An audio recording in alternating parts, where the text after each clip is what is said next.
স্বপ্নীল চক্রবর্তীর কবিতা তুমি বলেছিলে রাতে তোমার ঘুম হয় না। আমি বুঝেছিলাম সময় চাইছো। তুমি বলেছিলে আকাশে কি মেঘ করেছে দেখো। আমি বুঝেছিলাম তোমার মন খারাপ। তুমি বলেছিলে চুলে জট বেঁধেছে। আমি বুঝেছিলাম তুমি স্পর্শ চাইছো। তুমি বলেছিলে আজ বিকেলে তুমি বারান্দায় থাকবে। আমি বুঝেছিলাম সাক্ষাৎ চাও। তুমি বলেছিলে অন্ধকার আমার বড্ড ভয়।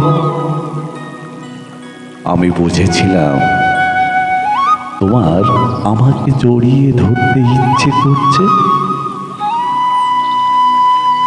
তুমি বলেছিলে সমুদ্রে যাবে।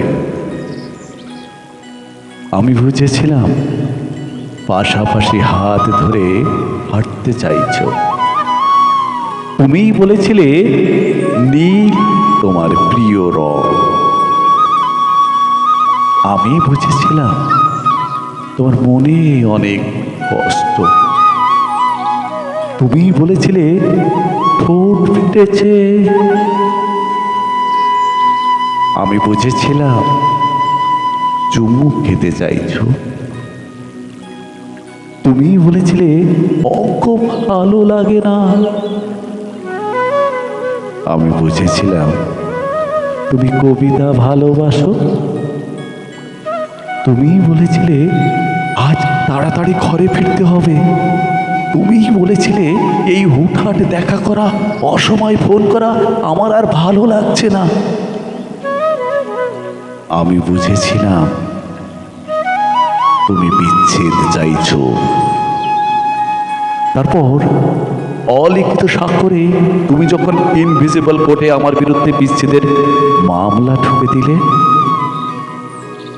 আমি বুঝেছিলাম তুমি মুক্তি চাও। এরপর সব বুঝে যখন আমি দার্শনিক, সব মিটিয়ে তুমি তখন অন্যের ঘরের ঘরণী। একদিন আমাদের দেখা হলো। তখন তুমি জিজ্ঞাসা করেছিলে কেমন আছো। আমি বুঝে গিয়েছিলাম তুমি ভালো নেই।